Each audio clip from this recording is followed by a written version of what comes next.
Have you ever really stopped to think about how your body just works? How it knows when to grow, when you're hungry, or how to kick into high gear when you're stressed? Well, there's this silent, incredibly powerful network running the whole show, a kind of hidden command center coordinating everything from behind the scenes. That's the endocrine system, and we are about to pull back the curtain on its amazing world. Now, to really get what the endocrine system does, the best way is to compare it to the body's other communication superstar, the nervous system. The nervous system is like a high-speed Ethernet cable. It sends instant, direct messages. Think about pulling your hand away from a hot stove. That's a direct, wired signal. The endocrine system, though, that's your body's internal Wi-Fi. It's wireless, sending chemical messages through your bloodstream that travel everywhere, broadcasting instructions to tons of different parts of your body all at once. So here's the game plan for this explainer. We're going to start by decoding those wireless messages. Then we'll head upstairs to the brain's control center to meet the CEOs. After that, we'll check in on your body's thermostat, see how the system handles intense situations like stress and sugar, and finally, we'll see how it all comes together in this perfectly balanced symphony. All right, let's dive right into Section 1, the body's wireless network. What exactly are these messages being broadcast across your internal Wi-Fi, and what's their mission? Well, those wireless messages are called hormones. A hormone is basically a chemical messenger that a gland releases straight into your bloodstream. But it's not just shouting into the void. Each hormone is on a mission to find its specific target cells.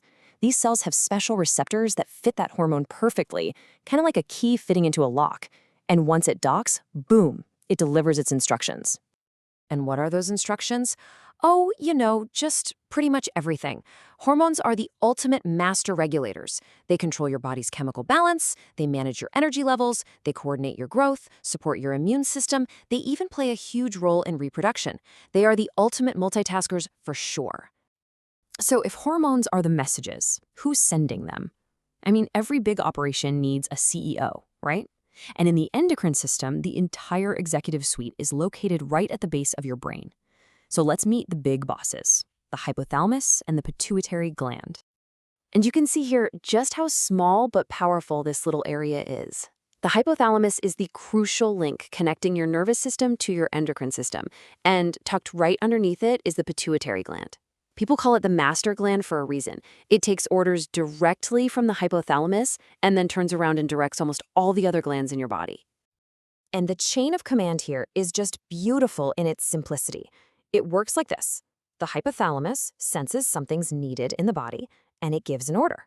The pituitary gland gets that order and releases a specific stimulating hormone into the bloodstream.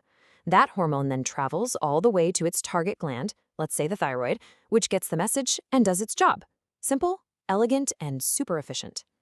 Just look at how much the front half of the pituitary, the anterior pituitary, is juggling.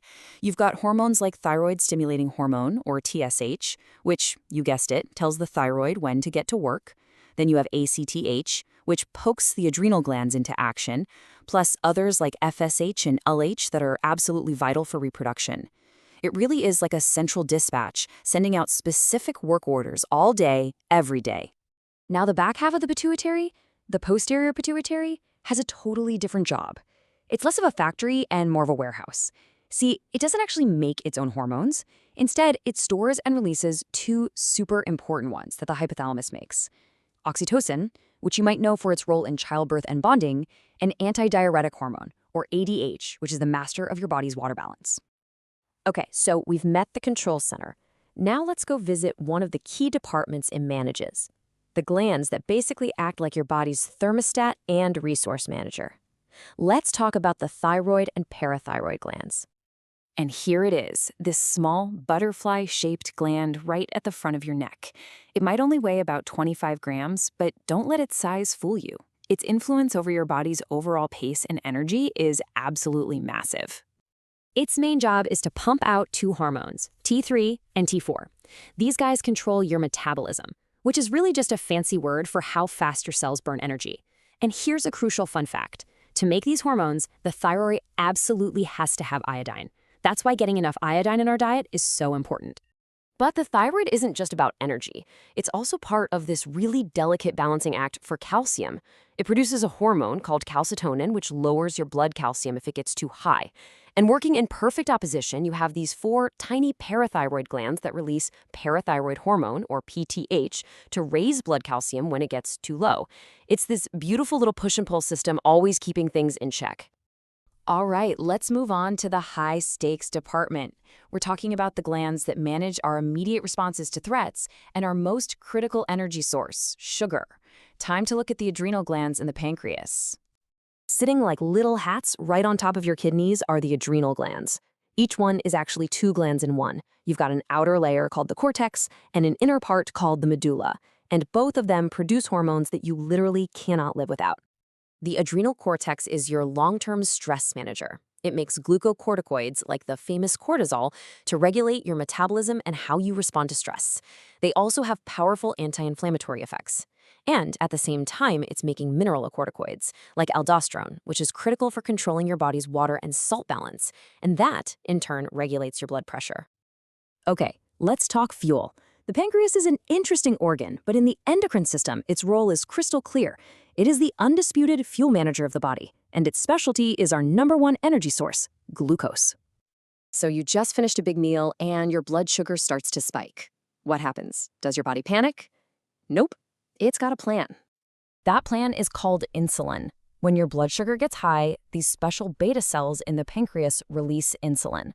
Insulin's job is to act like a key, unlocking your body's cells so they can pull that glucose out of the blood to either use for energy right away or store for later. And just like that, your blood sugar comes back down. But what about the flip side? What if you haven't eaten in a while and your blood sugar starts to dip a little too low? That is when glucagon comes to the rescue. Made by alpha cells in the pancreas, glucagon does the exact opposite of insulin. It heads over to your liver and tells it, hey, release that glucose you've been storing. The liver complies, and your blood sugar rises right back to normal. It's another one of those perfect push-pull systems. And that brings us to our final and most important point. All these individual glands and hormones we've just talked about, they aren't working alone. Not at all. They are all part of this silent, nonstop symphony that's constantly playing to keep your body in a state of perfect balance called homeostasis. From how your body uses the energy from your breakfast to how you handle a stressful meeting at work, your endocrine system is working tirelessly, 24/7, to keep everything running just right. So the question I want to leave you with is this. Now that you know about this incredible internal network, what's one simple daily activity that you'll now think about in a completely different way?